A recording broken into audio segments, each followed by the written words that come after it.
What's good, my peopleization? Smash that like button. Let's get it. Let's get it. Let's get it. We're going to have a special guest in the building today. We're going to have two-time welterweight world champion superstar boxer Showtime Shawn Porter will be in the building today. Just a few short minutes. Salute to all my peopleizations. Renique. Salute Jamil Allen, Akeem the Great, Samuel DeMaz, Money Brown TV, D. Carlos Way, CB Sports TV, my brother Carl Burrell. Go subscribe to my brother Money Brown TV. Jeffrey Tate, Chen Smoke, Paragon of Principles, DJ Zion Love, Taekwon Savage, my brother, A-Zap Sam, Lil Scrappy, what's good? Antonio McMillan, MFP TV, salute. Robbie Sanders, I am Ill Will. Go subscribe to my brother, I am Ill Will. What's good with you, King? Terry Smoot Jr., Tashal Bristol, salute. Y'all can't hear me? Lil Scrappy, salute. Y'all can't hear me? Jordan Maverick, LA, Los Angeles Lakers. Early Lightsy, Carl Lillevoice. Mir, Nitty G, Prince 2 of Mir. Jerry 216 Robinson, Kareem Ebanks. Ahmad is Ahmad. Trey Robb, East Side. What's good? Fast Lane Jones, John B. Chilltown Majors, Swift. Salute. Main Event Mark, my brother. Salute. Kenlin Jones. Salute. Thomas Moreland. Salute. Phil J 508. Salute. Kevin Brower, salute. Sir, salute. D-Man Jr., my brother, salute. Always Boxing Controversy, salute. Stephen Lamontes Hawkins, salute. Who else we got in the building? Patrick Walby, salute. Paul Nesbitt, salute. Jamaican Solace, salute. Jafari Caesar, salute. What's good? John B. J. Dixon, salute. Lucia Johnson, salute. Who else we got here? Chef Curry, my brother, salute. Who else we got? Smash that like button. My brother Keon, Everything Boxing and Sports. What's good with you? Carlos Hughes, salute. Picasso, salute. Paco Juan, salute. The Hip Hop Underworld, salute. Round 1980, Lawhorn, salute. LaRue Hash, salute. Who else we got? Demetrius Hogg, my brother. Julius Franklin, salute. Chris Shepard, Damon Wester, my brother, salute. What's good with y'all, man? We in the building. Smash that like button. Smash the like button. Smash the like button. American Patriots 1776. Salute. Who else we got? Who else we got? Who else we got? Who else we got? Big LT. Salute. Don Banks. Salute. Geo James Khalil 98. Salute.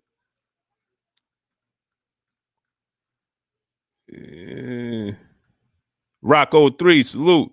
My brother Taekwon Savage in the super chat. Showing love on a daily basis, dropping that hundo on your boy Blue.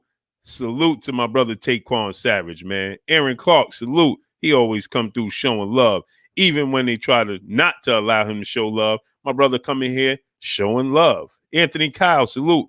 Black August, salute. Young World, salute. Who we got? Raphael Murphy, salute. My brother, Boxing Conversations, Reggie Owens, salute. Go subscribe to my brother, Boxing Conversation, Reggie Owens. Picasso, Underground Asylum, Romel Lane, J Live Forever, salute. Classy Mag, salute. Mike Smith, salute. Jorge Ilias, salute. Machiavelli Mafia, Stanley Bailey, salute. Winters, Jeff the Producer, salute. Gary Berrien, The Spot, salute. Yeah, man. Big Night, 860, salute. What's good? What's good? What's good? What's good? With the writer, salute. What's good? Mike Smith, salute. Lakvinder Singh, salute. Who else we got? Roy Boy Florida, salute. Will McClady, salute. Surrett 357. Carlos Pina, Chase That Coin. What's good? JY, salute. Big Nick 32, salute. King Vonnie 86, salute. Juan Osorio, salute. What's good? What's good? What's good? Appreciate you. I appreciate you, Juan. Robert Singleton, Money in the Ghetto, salute. D. Griggs, salute. Yes, sir, Taekwon, I got it. Salute. I think I'm behind because I'm reading it. Yeah, Taekwon, I just read it. You see it's up on the screen. Man, am I behind? TB Rice, salute. Shadow 979, Steve J. Raymond Brown. COKR1, salute. Chris Garcia. Crash 34, salute. Boxing Dad, salute. Richie Grice, salute. My brother, Bish, B Megastar in the building. What's good with you, Bish? Will Smith, salute. JY, salute. Drew Titan in the building. Go subscribe to my brother Drew Titan. And listen, if you have children, you have nieces, nephews, sons, daughters, friends with kids, little cousins, your godchildren, have them go subscribe to KK Penson TV. Have them go subscribe to KK Penson TV. My brother Lawrence Williams, salute. What's good? What's good? He said what's good, Canelo plant is off, not enough time for pay-per-view. Is that what they saying? Is that what they saying? Is that what they saying? They making changes? They making changes? It shouldn't be on pay-per-view anyway. Should be on regular showtime. It should be on regular showtime. That's where it should be. On regular showtime anyway. Yep, you're right. They Caleb Plant, Canelo Alvarez is off. They have removed it. Isaiah Hawkins, salute. Mr. Smith, Job 278, salute. Ratul UV, salute. Anthony Maynard, salute. Lloyd Charles, salute. So now they want to push it back so they could reach in your pockets, people. Slick Sophistication, salute. Samuel Boyer. My brother Jay Good in the building. What's good with you, King? David the Real Thomas, salute. Yep. Dimitri Cowan, salute. So we're gonna have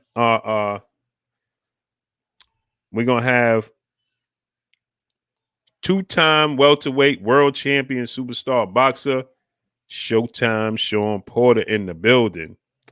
And it's vital to have Shawn Porter in the building. And it's a reason why.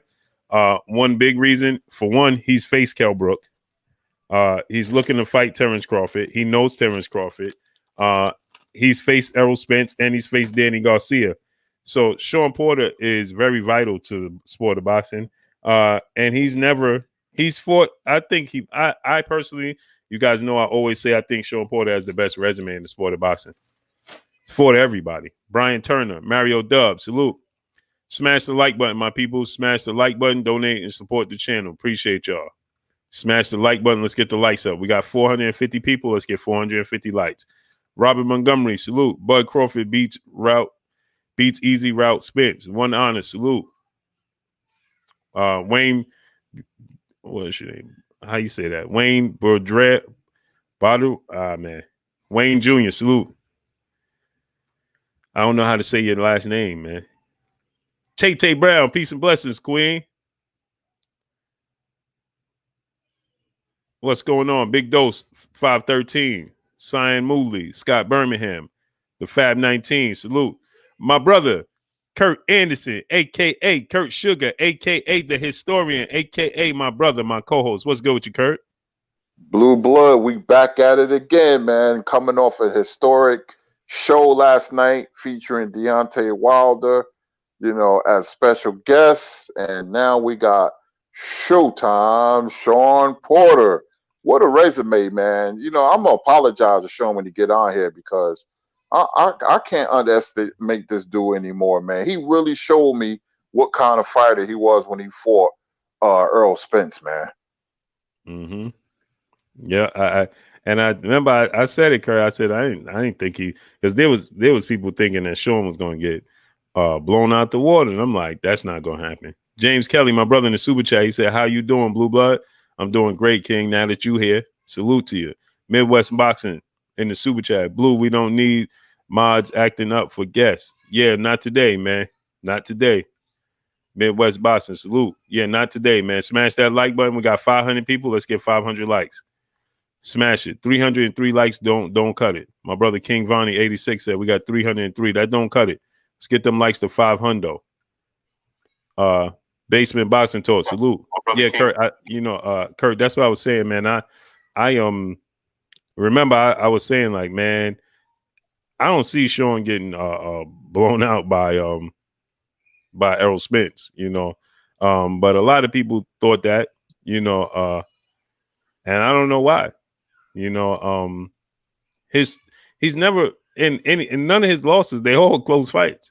Kell Brook fight could have went either way. Kell Brook did a lot of excessive holding in that fight, and then the Keith Thurman fight was 1 round at the most. You could give a 2-round advantage for Keith Thurman at the most. You know what I mean? I know it was the style of Errol Spence, but I'm just like Shawn Porter's footwork. I know I get a lot of people. OG Ninja, salute. What's good with you? PGH Big Dog, salute. Scott Birmingham, Terence Bailey Sr., what's good? I know a lot of people. I say Shawn Porter has the best footwork in boxing. Now, a lot of people say, no, it's Lomachenko. I saw that Lomachenko was using uneducated footwork. Nathaniel Weathers, salute. Don Banks, salute. Trey Hampton, salute. He wasn't using his footwork to create offense. David Bohannon, what's good with you, King? He wasn't using his footwork to create offense. Rodney Vance, salute. Salute James Kelly in the super chat once again. You don't have to worry about me. I am always respectful. Just so you know, my friend. Oh, you already know. Appreciate you. I appreciate you 1,000%. Frankie Wright, salute. And so when I watch Lomachenko,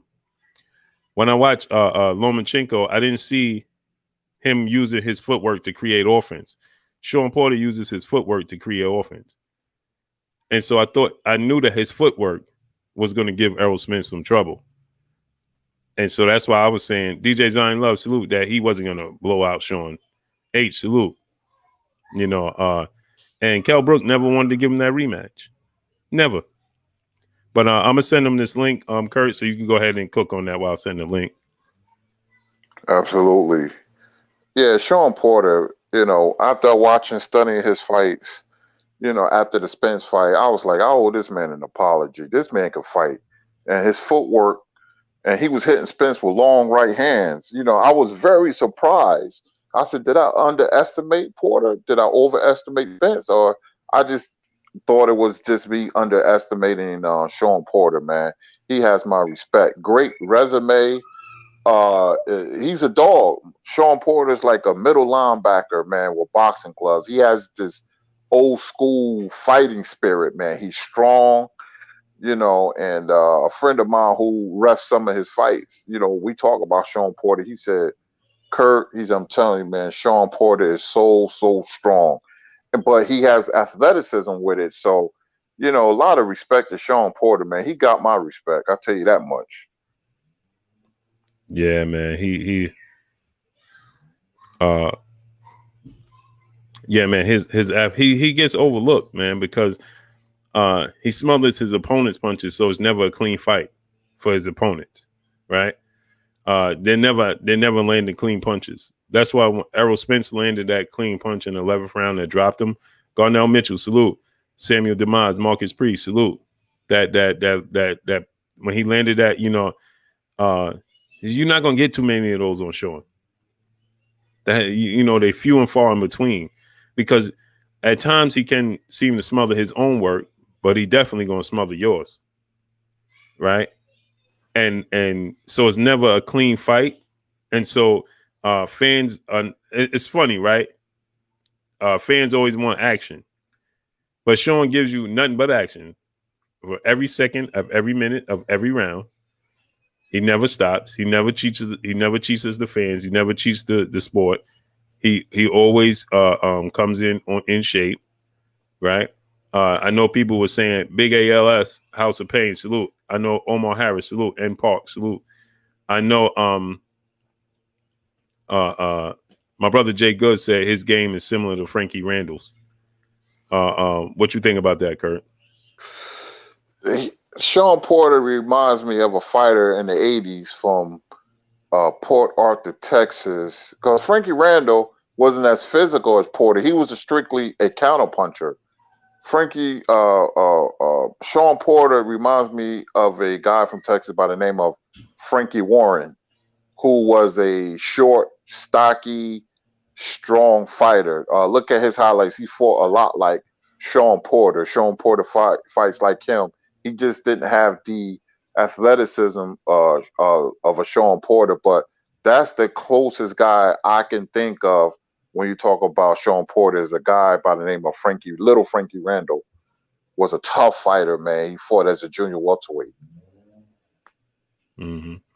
Salute my brother James Kelly in the super chat. He said, "Are you going to have call-ins with Shawn?" No, man, because you know what? I ain't gonna pay the phone bill, man. I'm not. Y'all know I don't make up stories. A Wavy 09, salute. John Lejeune, salute. Jose Diaz, salute. TJ Sport Nation, salute. Uno Vix Vision XD, salute. I forgot to go pay the phone bill, man. And you know what? William Washington, salute. Dustin John Marty, salute. We was Jay Giles, Arise 12 Tribe, salute. I was on the when we was on with Deontay for so long that when I got off, man, I forgot, man. Mamadou Saram Badunu, salute. Andre Robinson, salute. Cordez Clark, salute. Derek Smith, salute. So I sent him the link. We're just gonna wait for him to get on. I just sent him a text to let him know. But yeah, so you know, it you know, he gets overlooked, and he just it's easy. I don't want to say it's easy to overlook him, but you look at his wins, right? His wins are easy. Outside of the Ugas fight, NBA D Nice, 22 Machiavelli, the Don Outlaw, salute. Southside of Music, salute. Outside of the Ugas fight, right? All his fights he wins easy. All of them. All the ones that he won, he wins easy. Right? The one, Derek Smith, Galvatron, salute. What's good with y'all? Smash that like button, man. Let's get them likes up. Let's get the likes to 600. We got 600 people. Let's get 600 likes. Smash the like button. My brother David Bohannon said we got 373. That's not enough. E-Dub 40, salute. Prince to Amir, salute. So the outside of the Ugas fight, what fight did he win? And you look at the fight and say, man, he got a close win outside of the Ugas fight. He won all his fights decisively, Kurt. Am I wrong? No, not at all, man. He mauled Paulie Malignaggi. That fight could have went either way with him and Kell Brook. Like you said, Brook was doing a lot of excessive holding. He's a problem for anybody. He would be a problem for Crawford. They ain't even fight yet. But, you know, Shawn Porter, man, he's one of them guys because his style is not pretty. He's a hard, strong, gritty fighter with, remember, as a football player, he was all conference. So, you know, the football thing and the boxing thing has a strong weird relationship where it helps him, you know, because of that strength, man. He's very strong, but he's athletic. And his footwork is very underrated, man. Like you say, he was giving Earl a lot of problems. He was hitting Earl with long right hands, man. I was very surprised. So, and plus he's a two-time world champion. You know, he has an amateur record of 276-14. He beat Usyk. As an amateur, he beat Danny Jacobs, man. He beat Demetrius Andrade. As an amateur, man, as a middleweight, man, he's had a phenomenal career, and he's still fighting. Mm-hmm. Dean Todd, AA6Y, salute. Jordan Watson, salute. He beat Danny Garcia. I thought he won that fight pretty easy, pretty clear. Sabrina Macklin, peace and blessings to you, Queen. Malik Ali, salute. I missed a super chat. My brother James Kelly in the super chat once again. He says Shawn has mastered his style. Tell him to call me from his phone and put it on loudspeaker. Shawn has mastered his style. Tell him to call me from his phone and put it on loudspeaker. I don't know what you mean, brother.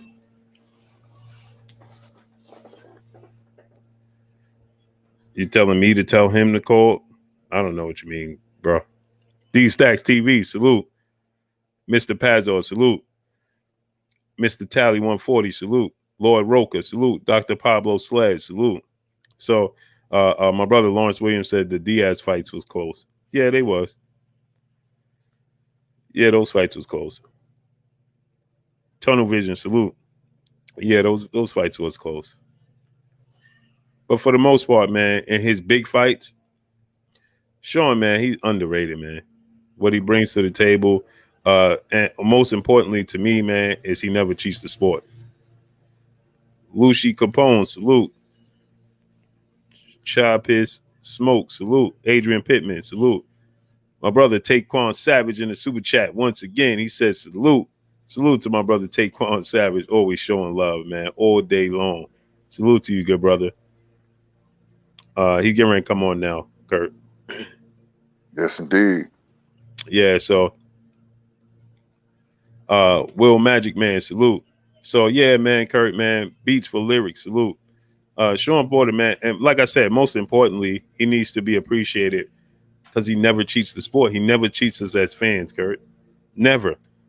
I know people say, hey man, he had to cut his hair to make. Well, that's just because of muscle mass. That's simply because of muscle mass, man. That's not because he's cheating the sport or anything of that nature. Taquan Savage, my brother in the super chat. He said they blocking my super chats, Blue. I know, King. Just leave it there, man. Just leave it there. J. Cole, salute. Because otherwise they're gonna keep highlighting you, bro. Malik Ali, salute. Coach Chris, salute. Spankin' Dilly, salute. Ancestral Rage, salute. Just leave it there, bro. Leave it there for like a couple of days or something, man, because otherwise they're gonna keep highlighting you, man. And then you won't be able to do it at all whatsoever. Smash the like button. Let's get the likes to 600. So yeah, Kurt, and it's important that we get his views on these upcoming fights, man. It's fight week for Terence Crawford, Kell Brook. He fought Kell Brook, obviously. Danny Garcia, Errol Spence held their press conference today. He's fought both of them. He's literally fought everybody at welterweight outside Terence Crawford. And wanted that fight. And he wanted that fight. And he still wants it. And still wants it. He's literally fought. He even fought Ugas. The only one he didn't fight is Crawford. And then outside of that, he said, Blue, James Kelly, saluting the super chat. He said, Blue, I was speaking loudspeaker so the Blue Bud fans can hear the conversation. I'll pay your bill. Huh? He's coming on. He'll be on here, so you'll be able to hear him. You'll be able to hear him.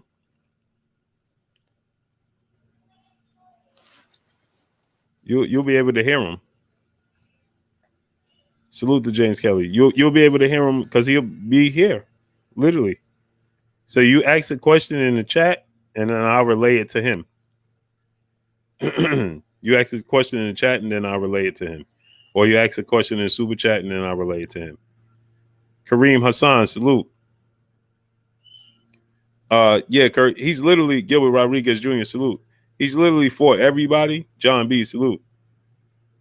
Including Ugas. So he's fought Spence, Danny Garcia, Keith Thurman, Kell Brook, and Ugas. He fights Terence Crawford. There's literally no big name in the welterweight division he didn't fight. And imagine, Godbody Sports and News, salute. Imagine if he said he's downloading now. So he'll be in a second. Imagine if he fights Jaron Ennis. He fought Adrian Broner when he was at welterweight, right? Oh, and I forgot about Pacquiao, right? He didn't fight Pacquiao yet, and I think he'll beat Pacquiao. Kurt. Shawn Porter style I think is wrong for Pacquiao because Shawn Porter takes a great shot, and he has a high work rate, and at this age, he would have been held for Pacquiao in Pacquiao's prime, but you can't overlook Shawn Porter anymore. I'm looking at this man. I'm like, he's a problem. He does a lot of subtle things that people don't catch, but like I said, his athleticism flies under the radar, and he surprises people. But I was arguing with the Danny Garcia fans because they said that was a close fight. I didn't see it that way. He did a great job mixing up his attack. He brawled and he boxed. And Danny Garcia didn't know what he was going to do from one round to the next. And he confused Garcia, I felt. And he won that fight to me going away. Yeah, I thought so too. Real Boxing 101 201. Salute. Big Dose 513. Smash the like button. Malik Ali, salute. Smash the like button. Let's get the likes up. James Kelly said in the super chat, I want to speak to him. I understand and respect you asking him. I will assist your bill. That's not the problem, bro. I can't do that. I have to actually go to the store. James Kelly. You know Shawn Porter or something? Frequent flyer RC, salute. So I think that, and another thing I said when they was talking about Floyd possibly coming back, and Boss Red 357, when they was talking about Floyd coming back and fighting, really, really competing, I said it. If between him and Danny Garcia, he better go Danny Garcia, because Shawn Porter is all wrong for Floyd, especially at this advanced age with his legs. That's not a good move. Lord Roca, salute. My brother in Super Chat. Blue, salute. I appreciate you. I heard you say Canelo would win against Caleb Plant. No, I said Caleb Plant will win. I have to disagree. I believe Canelo will win off experience. Oh, I heard you say Canelo would win against Caleb Plant. No, I thought that Caleb Plant would win the fight. Stay Ready Boston TV. My brother, go subscribe to my brother Stay Ready Boston TV. It's good with you, King. Treslin Patterson, salute. Artwork, Isaiah Jones, salute. Big Zoe, salute. I always thought Alton Woolridge, salute. I think he beats Manny Pacquiao. Because we saw Manny Pacquiao struggling with a similar, I don't want to too much say similar style, but with a rough, rugged style in Jeff Horn. Even though I thought Pacquiao won the fight, it was like he wasn't comfortable. Corwin Thomas, salute. He wasn't comfortable at all in that fight, Kurt. No, he wasn't. And Porter's a much, much better polished fighter than Horn. Mm-hmm. And that's what I'm saying. And he's not strong enough. And see, that's the thing too. His footwork. Hold on, Shawn is calling me right now, Kurt. Take over for a second. Yes, indeed. I guess you guys heard the news about the Ryan Garcia versus Luke Campbell fight is canceled due to the fact that Luke Campbell has COVID-19. So you knew some fights was going to get canceled. COVID-19 has been a real pain in the neck. So expect more fights to be canceled. But I guess they're going to move it to later December, hopefully, or maybe early January. If it's not too close to the holidays. So, we'll just wait and see what will happen with the Ryan Garcia and Luke Campbell fight. I wanted to see it because all the lightweights are fighting. Teofimo came off his big victory, and Tank Davis as well by knockout. And as Devin Haney won by decision, and it's Ryan Garcia turn. So, we'll have to wait and see, as the lightweight world turns. It's a soap opera. But we still have fights in December and, of course, November. I can't wait.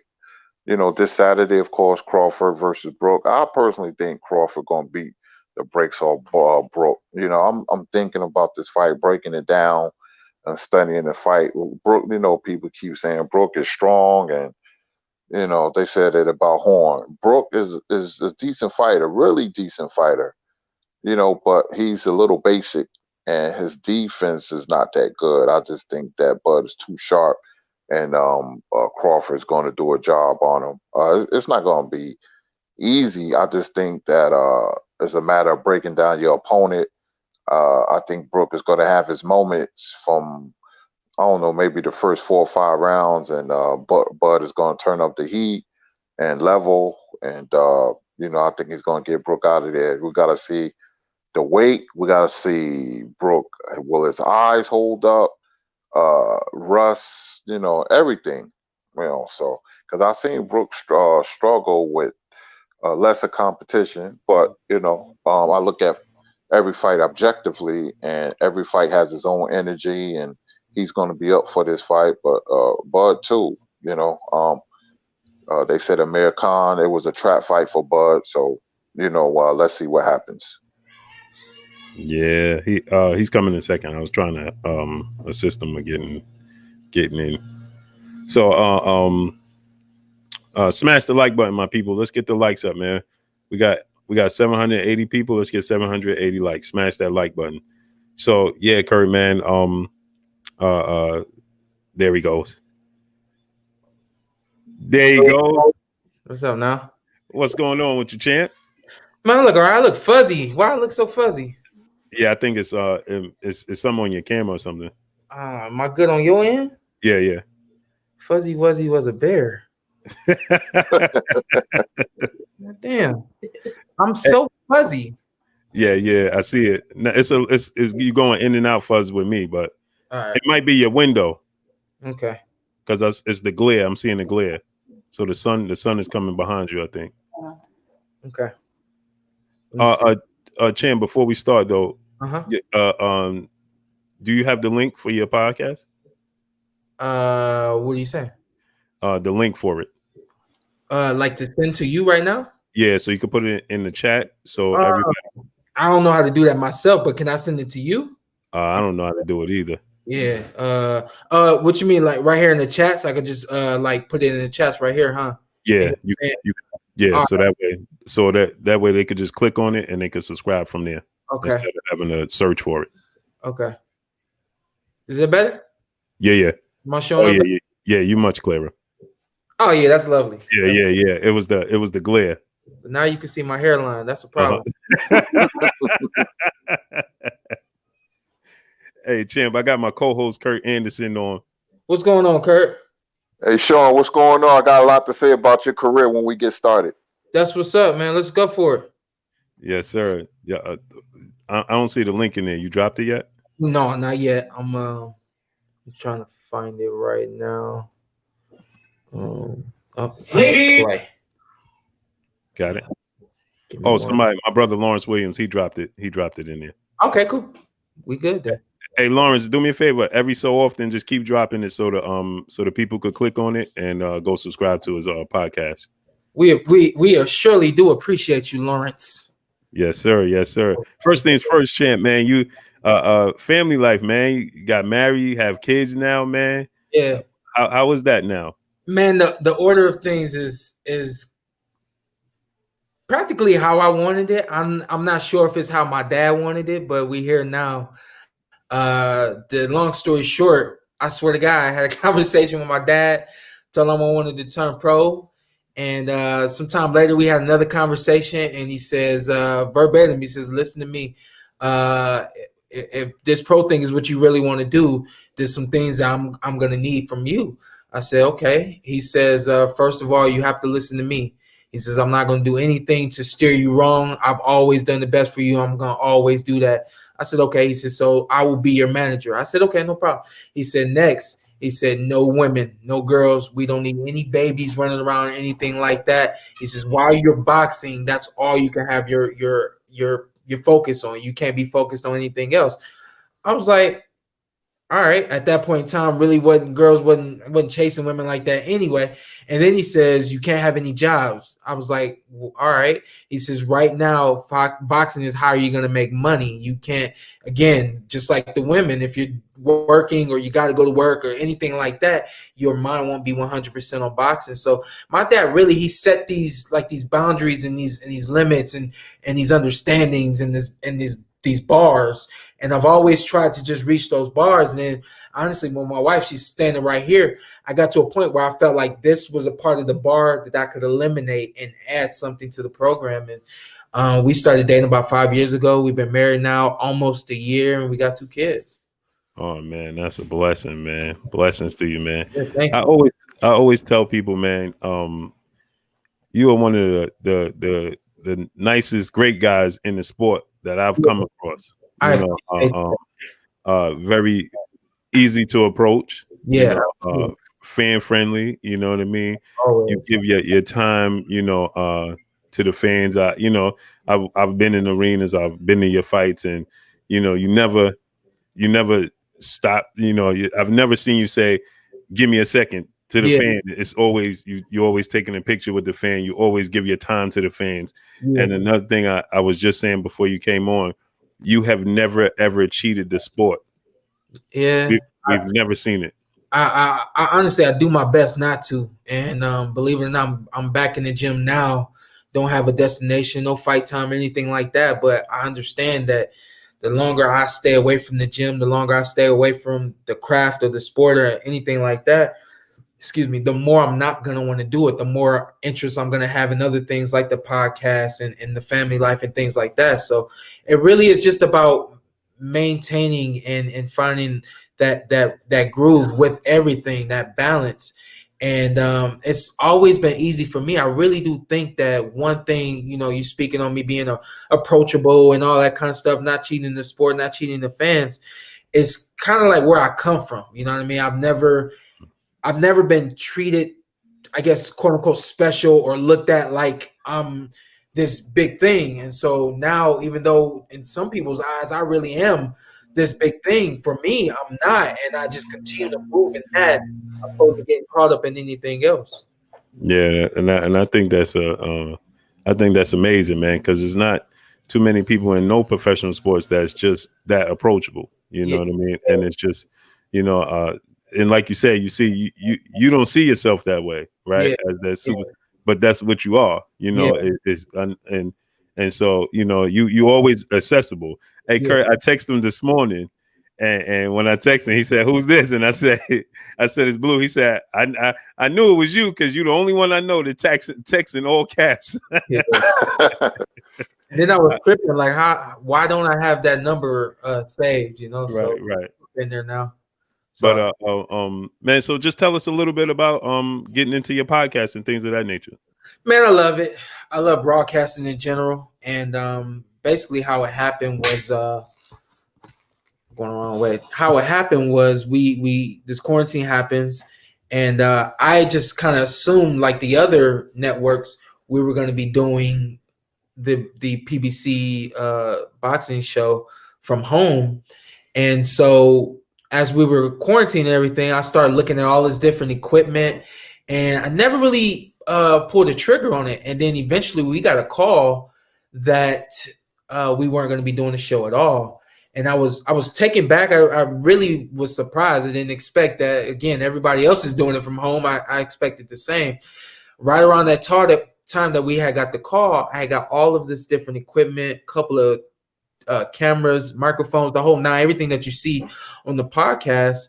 And the podcast was something that I had knew that I wanted to do. I just didn't know when I was going to do it.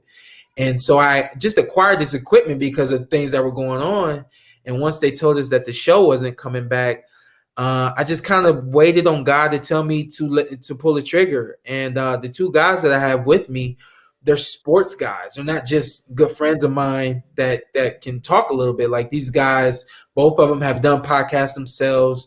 One guy has actually gone to school for network and communications. And on top of that, they really pay attention to the sport of boxing. And so when I started putting this thing together, I talked to them about it, and we just been full go since day one, the first episode. And we all love it. We all, we do everything basically in one take, so it's the groove is right. And I just look forward to build. Mm-hmm. Well, go ahead, Kurt. I know you had some things you wanted to say to him before we get into his future and what's next and things of that nature. Well, I was going to talk about your outstanding amateur career, but we're going to get into that because I'm salivating right now about your resume. You took on everybody, but I'm gonna set the table here. I took Spence against you, but after watching the fight, I said I knew Shawn Porter was a good fighter, but after confusing Spence with your underrated footwork and your strength, because I called you got this middle linebacker strength. You was an all-conference football player when you played football. Right. I knew this man was good, but he's better than good. Your style, you remind me of this fighter from Texas from the 80s. His name was Frankie Warren, but he's not as polished as you. Okay. He's very strong. You're strong, but you're athletic, and you have very underrated footwork, and you was giving Spence a lot of problems. Mm-hmm. But your father doesn't get enough credit because they had a show on PBC Fox. It was like a documentary behind the scenes, and I could see you sparring, and you was using the angles, and your father was telling you what to do. And I was like, man, Kenny Porter don't get the respect like other trainers do. He's very underrated, but your style, I don't think a lot of people can cope with your style. And you took on people like your Danis Ugas, who a lot of people don't want to fight because he's high risk, low reward. But you fight people that other people is not going to be in the ring with, don't want to be in the ring with. So I want to commend you on that. You remind me of a throwback fighter because I studied the history of the sport. You have this Henry Armstrong type pressure. You know, he was a very strong fighter. But, you know, your career, you know, you could say you're a Hall of Fame fighter because you're a 2-time champion and you took on everybody. You took Devin's title. I'm still going. You know what I mean? I don't feel like Hall of Fame is there for me yet. And this may or may not catch you guys by surprise, but Hall of Fame really was never in my mind up until just a few years ago. And, you know, I think just like the WBC, it took me going to a WBC convention for me to understand what the title really means and the prestige that comes with the WBC title. I know right now the WBC is getting a lot of flack about the things that are going on and these different belts that they're creating and all that, but it wasn't until I went to a convention and saw it where I was like, I gotta have that. I need to be a part of that. Same thing happened with me going to Canastota to the Hall of Fame. I never had my sights on that, and then being there, I was like, I need to be here one day. You know what I mean? I want to be able to stand in front of these people and thank them and let them know how much I've enjoyed entertaining them. And so now it really is a focus of mine, but I do think that I'm some time away. I understand that it's not all about the physical and what people see, but it's also the numbers and what your career has held and represented. So, I mean, you saying that I fought all of the top guys, all of the best guys out there. My resume speaks for itself, and as long as I continue to build on that, I have to take it a step further. It's not just about fighting those guys; it's about beating those guys. You know, in a fight like Errol Spence Jr., where essentially I felt like I could do just about all I could do to win that fight. Even though I didn't get my hand raised, when you consider Shawn Porter being a Hall of Famer, you take a look at who he's fought, you take a look at that fight, and not only the outcome of that fight, but how the storyline beginning to end, first round to the last, you would say like, hey, that's a Hall of Fame performance. But you ask me, and I'm going to tell you, hey, Showtime Shawn Porter needs about 4 more of those before he will say, okay, I'm Hall of Fame worthy, you know. So I am definitely still just trying to build and trying to be the best that I could be.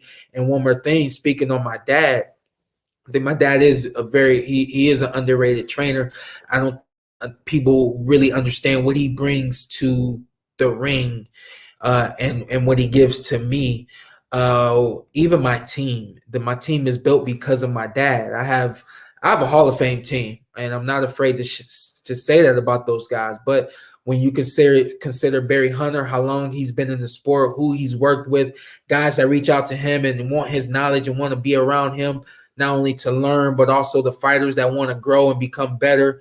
You consider Larry Wade coming from a track background, but he was one of the top guys to do it in his time.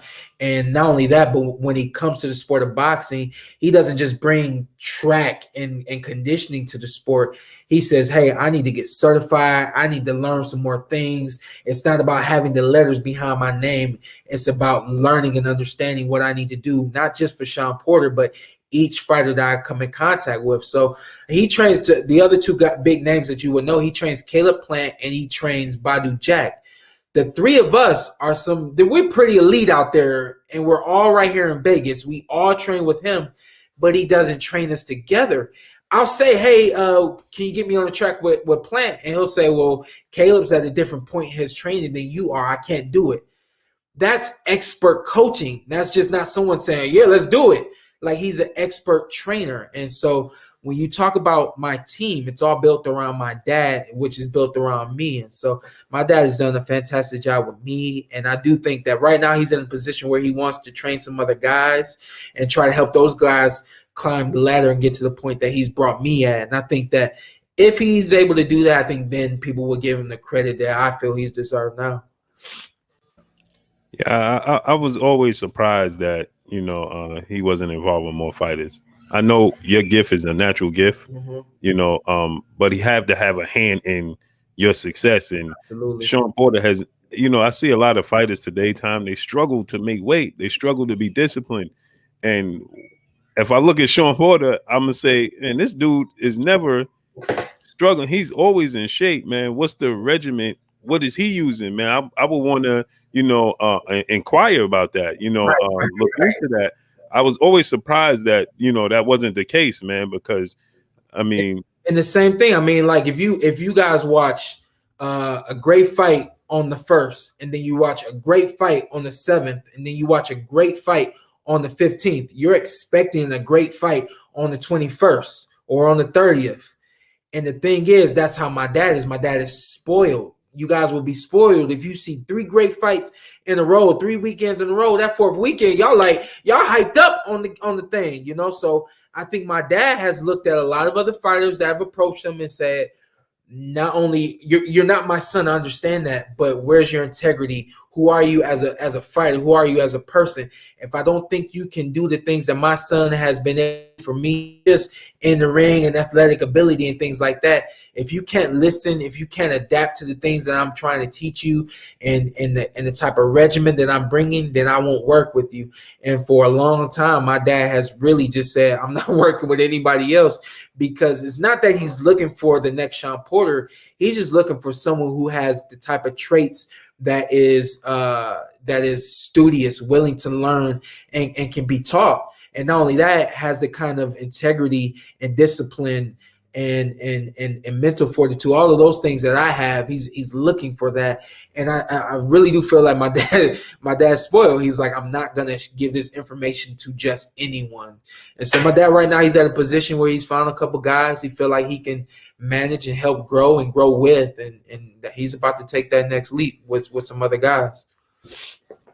Now, but I want to get into currently fighters, and how you match up. We watched Manny Pacquiao and Adrian Broner fight. We watched you beat Adrian Broner every single round till you had the lapse in the 12th round, right? It's like you lost concentration. And I still won that round. Give it there. Right. Right. But Pacquiao didn't beat Broner that decisive. So I was just saying before you came on, that's a horrible matchup for Manny. Mm-hmm. And it is. Most of the people here, we got 1,000 people watching, and most of them feel like you're gonna stop him, and so does Kurt. How do you feel that? I feel like this is what's going on with Manny and his camp. I feel like they know that if they're gonna fight Shawn Porter, it's not gonna be when they fought Adrian Broner or even when they fought Keith Thurman. They're really trying to figure out, do we want to retire or do we want to get in the ring with Shawn Porter? And I think it's because Freddie Roach saw what I did with Manny Pacquiao in 2010, and again, I think in 2011 or 12, when I was young in the sport or in the professional game. And I think he knows that I'm a better fighter now than I was back then. And, just to say the least, I think that he knows that it would be a very tough fight for Manny Pacquiao. I think that that's a fight that they're staying away from. I think that right now, I'll just speak on physically. I think right now the traits that I'm bringing to the ring physically are very hard to handle. Not only is it just the fast pace, but it's the relentlessness. It's also the foot movement, and the defense, the knowing when to get in and when to get out. Just the things that you learn and grow. And then once you get to a point, you're saying, okay, this is what I have to do to win this fight. And I think that's what you guys are seeing from me lately. You're seeing great game planning, but then behind the game planning, you're seeing someone who's willing to do what it takes to win a fight. So I think that they know that it's a really tough fight for Manny Pacquiao. Now I get a lot of slack, right? My people in here, they give me a lot of slack because I said Shawn Porter has the best footwork in boxing. Yeah, better than Lomachenko. They could tell us how many angles Lomachenko uses. How Manny Pacquiao put. I said Shawn Porter has the best footwork in boxing. Am I wrong when I say that, Shawn? For me, it's like it's probably like all of the top wide receivers in the NFL. You put all those guys next to each other, and they're all going to run terrific routes. You put them in the cones, and they're all going to, their feet are going to be really choppy. For me, it's hard to say my feet work are better, or footwork and foot movements better than Manny Pacquiao or Vasily Lomachenko. I think those two are probably the three of us are probably the closest, but I think it's also the fighting styles. Styles make fights, and I think there's oftentimes Lomachenko has used movements that gave guys problems because those guys just weren't ready for that. In my fights, the guys are a little bit more athletic than the guys that Vasily's been in the ring with, and so the pivots are a little shorter with me. They're a little choppier with me. The foot movements are just a little different, so I don't really show off my foot movement as much as Vasily has the opportunity to, but I will tell you guys, like, between my amateur background, my football background, and just athletics in general, basketball, and all of that kind of stuff, what you see me doing in the ring is all stuff that's not only calculated, it's stuff that's constantly been worked on and improved on, So I definitely would say I'll be humble enough to say I'm top 3, but I'll let you guys argue of who's number 1. And let me tell you why I always say you're number 1, because I watch Lomachenko. They're great going forward, right, and giving you angles. But I watched when Lomachenko fought T.O., when he was going backwards, he wasn't offensive. Yeah. When Pacquiao goes backwards, he goes into his high guard, right? And he wants to go into his. But when you go backwards, you'll give him an angle, you'll pivot off it, you're still offensive, you're still able to function going backwards. And it's like your feet are just naturally moving, where your feet are doing the work and your hands are just able to, you can concentrate on your hands and your offense at the same time. I haven't had very many people, or at least heard very many people argue about, or debate. I'll use a better word, debate over who has the best footwork in boxing. I think if that's something you want to try to do, I think it would be cool to put some footage together and talk about why this person has better foot movement and where the separation is. I mean, there's a key point right there. Someone who can move left and right, east and west, north and south, forward and backward, and still be able to be offensive and defensive. I think that really is a tell of how good your feet really are. Mm-hmm. Yeah, and that's my thing. The last time we saw somebody that was able to do that, his name is Floyd Mayweather, and he retired undefeated. Yeah, there you go. Go ahead, Kurt. I know you got some more for him. Yeah, Shawn Porter, there's a huge welterweight fight that's going to take place Saturday night. You was in the ring with Kell Brook. Who do you see as the winner between Terence Crawford and Kell Brook? And tell us why that fighter will be victorious. I just interviewed Terence Crawford for my podcast. The Porterweight podcast airs every Tuesday, posted on YouTube, Apple Music, Spotify. Go find it. I asked him, I said, yo, when you come to the ring, are you coming with a game plan, or are you just going to get in the ring and fill it out and make the adjustments and do what you have to do? And I'm pretty sure that's how I said it, but he said to me, he's game plan. He always game plans. I'm gonna be honest. I'm not sure how much he does game plan, but this is what I know about Terence Crawford. A couple of rounds, 3-4 rounds, sometimes maybe a little longer, and he's gonna find this. He's gonna find his button, and he's gonna start pushing this button. And I feel like that's where he's most consistent at, and where his victories lie.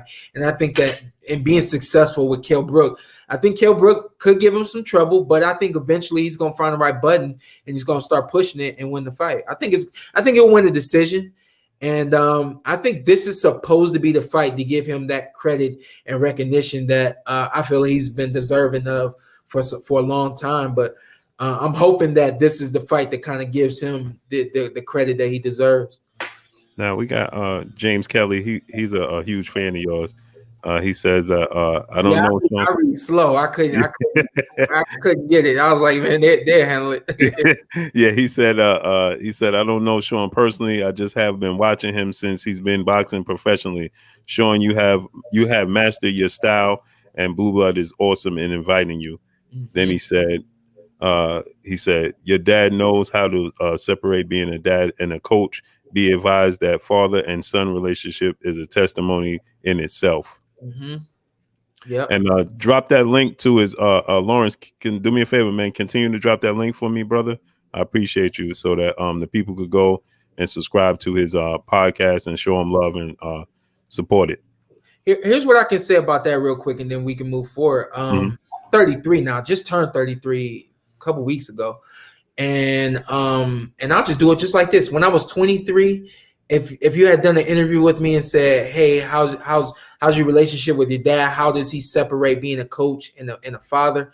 I probably would have said he don't, and I hate it, and I deal with it, and I'm doing the best I can. Now being 33, I understand fully that I am who God made me to be able to deal with my dad, to be able to cope with the ups and the downs and struggles that we've always had. But being 33, there was one thing he's always said. He's always said that you can't separate being a dad from a coach. And so I don't try to. And when I was younger, I would have disagreed with that. But now being 33, I understand that you genuinely cannot separate being a father from a coach.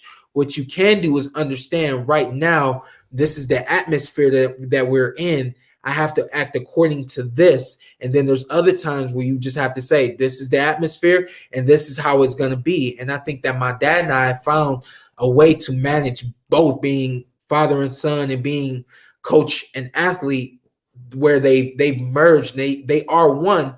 And now I understand that he doesn't want to separate it. I may have wanted to, but I got here by doing both and being both, and I can't change both. So don't even try to change it. Just adapt and go with it. And that's the advice that I would give any father and son out there, cousin and uncle, anything like that. Don't try to separate it. Just try to make it that you can manage both together, because there's no way you can separate it. You know, think about it like this: if I get really hurt in a fight, my dad is going to be there to support me both as a coach and as a father. When I go home with him or to my house, he's still going to come over and be there for me. He's still going to do everything that needs to be done, no matter what the case is. Other coaches and fighters, they'll have that moment right there in the ring. They may have it in the back room. They may even go home and have it for a week or two. But eventually that coach is going to have to get back to training other fighters, get back to traveling with other fighters, all that kind of stuff. And that fighter may want that coach to be there for him. That fighter may want that extra support that he needs. And I have that at all times, you know. So it's that thin line that we're always trying to straddle, but at the same time, it's a line that I appreciate. Mm-hmm. Mm-hmm. Yeah. Now back to the they drop in the link for your podcast. Awesome. Just let them know one more time, Shawn, what's your podcast? The Portaway podcast is on the YouTube channel. That's the only place I watch it, because you got to watch it. You can listen to it and you hear good sound bites, but if you watch it, you see, you know, that we really live about everything that we talk about. Myself and my two co-hosts, Carson Merck and Anthony Bernal. You can catch it on YouTube. It drops every Tuesday. There's a new episode. We also have a Portaway podcast clips channel as well. And then it's also on Spotify, and I believe it's on Apple Music as well. Yes, sir. Salute. Taquan Savage dropped $100. He said, salute, Shawn. Man, salute that, man. Appreciate it. Yes, sir. We got Nazaro Watkins. He said, as a single dad, you and your dad are some of my favorite people in boxing. Bless you and your dad. I appreciate you too tremendously. Yeah, appreciate that, man. We just doing what we got to do. Combo Breaker 99. He said, question: being number one in the WBL, are you and your team pushing for a fight with Crawford in 2021? Great interview, Blue and Kurt, as always. I'm a big fan of yours, Shawn. I'm gonna be honest with y'all, man. I haven't talked to my dad about this fight specifically. Since I haven't talked to him about it since maybe like April or May of this year. After this fight with Kell Brook, I think we really want to try to test the waters and see if that fight's available for us and if that's something that can be done. I really do think that that's the best fight out there for me. I'm also mandatory for the IBF and WBC. So, I mean, honestly, the good part about it is there's no bad fights out there for the world. There's no bad fights out there for me. And it's really just a matter of who wants to do it. And I really do like that Crawford fight in 21 because it's, 20's gone now. Yeah, everybody is interested and intrigued, man, to see you fight Terence Crawford. Me, myself, I just want to see how he adjusts to Shawn Porter's style because it's very, very difficult. You test everybody physically and mentally for every second of every minute of every single round, and that's a difficult style to deal with. And I think that after the Errol Spence fight, the world and him having that car accident and him being off the radar, because people was calling for the rematch with you and Errol Spence. And then after the car accident, it was like, well, we want to see Shawn Porter and Terence Crawford, the next best thing, and it seemed like the world is calling for that. And I saw it that when you said on your podcast that if they both were standing in front of you, you would choose Terence Crawford because and revisit the Errol Spence later on. Obviously, I know you want that rematch. So to revisit it, but it's just something new, something fresh. And it's good for you to attest to that. Yeah, that's what really gets me going about that fight, and I think a lot's been said over the last year or two about my friendship with Terence Crawford, and we do have a genuine friendship and all that, but I know without a doubt I wouldn't have a problem putting that to the side, not only get this money, but to do something special. And I know that he wouldn't as well. It's just a matter of it, the business making sense and people doing what they got to do to push the right buttons to make it happen. But in that fight, I just find it very intriguing. I think it's a great matchup for both of us, So that's, to me, is the ultimate competitive fight, I think, for me right now. Mm-hmm. And I don't know if you saw it. He did a special on Relentless on ESPN. Did you see that? Missed it. So it's him and Andre Ward. They did a special, and he says that he hasn't had the legacy name and the big fight on his resume to be considered a great. He says he's a Hall of Famer, but he wants to be considered with the Hearns, Haglers, the Rands, so on and such. We all chasing, I think. Right. But then he gives Andre asks him to give him his 4 opponents in order. And he says, number 1, he wants to fight Manny Pacquiao next. And number 2, he wants to fight Errol. And here's where I was shocked. He says Danny Garcia and then Keith Thurman. Then he wants to retire. And I'm like, what happened to Shawn? Because essentially, if Errol beats Danny, you beat Danny. And I know they have a rivalry from the amateurs and from junior welterweight. But for the legacy, you need Shawn Porter. I mean, I would think that Shawn Porter replaces Danny, seeing as though you beat him. And if Errol beats him right now, he's lost to Keith. He's lost to Keith, yourself, and Errol. Right. That third person, you would think that would be Shawn Porter. But what's your thoughts on that? I always got to play the devil's advocate. I always got to figure out what's going on the other side. And I know that he's more than likely looking at the numbers. With me having now 3 losses opposed to Keith Thurman's 1 loss, and then obviously Danny Garcia right there, I know without a doubt he wants to get Danny Garcia back, even though that's long ago.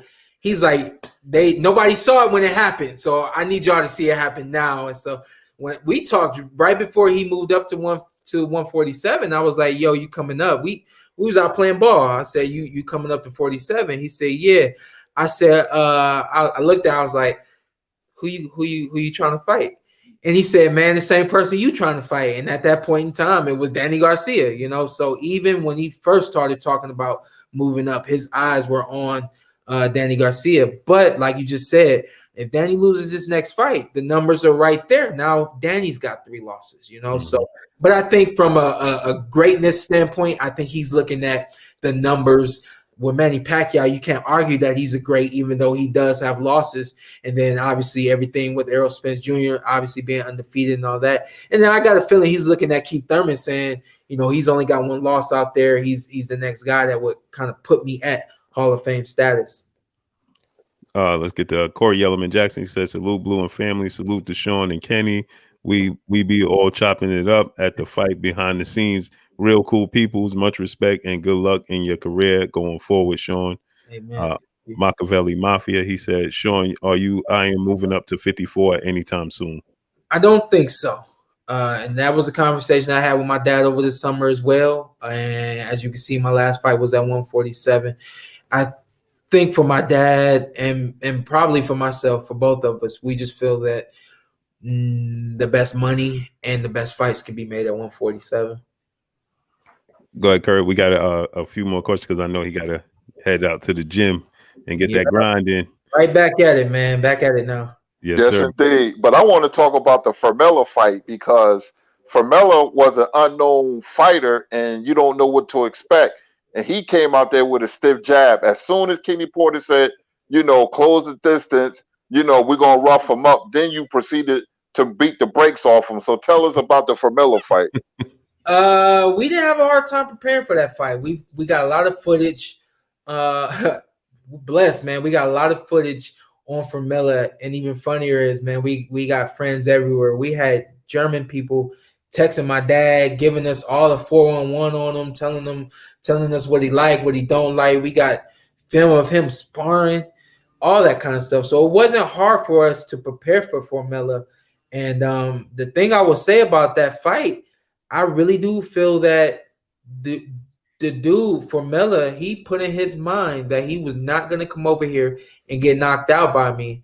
And I do think that his mind really just carried him through that fight.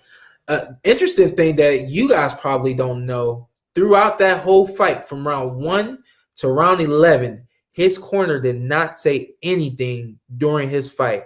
Maybe a thing here and there, but they didn't say much. That 12th round was the round they knew that they felt like, hey, we're safe. Let's go out there and try to do what we can do to try to, you know, fight him and make this a good ending. They said more during the 12th round than they did the whole entire fight. I think the whole camp was just, there was a big opportunity for them. I think the number one thing they were saying was, hey, we're not going to get knocked out. We're going to do everything we can do to not get knocked out.